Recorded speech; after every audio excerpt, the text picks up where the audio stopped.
ஆண்டவன் அறிய நெஞ்சில் ஒரு துளி வஞ்சம் இல்லை, அவனன்று எனக்கு வேறு ஆறுதல் இல்லை. மனிதனம்மா மயங்குகிறேன், தவறுக்கு துணிந்த மனிதன் அழுவதில்லையே, தவறியும் வானம் மண்ணில் விழுவதில்லையே.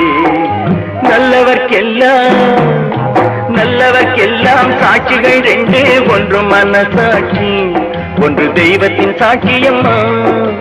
நம்பிக்கை வைத்து கல்லையும் பார்த்தால் தெய்வத்தின் காட்சியம்மா, அதுதான் உள்ளத்தின் காட்சியம்மா, அதுதான் உண்மைக்கு சாட்சியம்மா.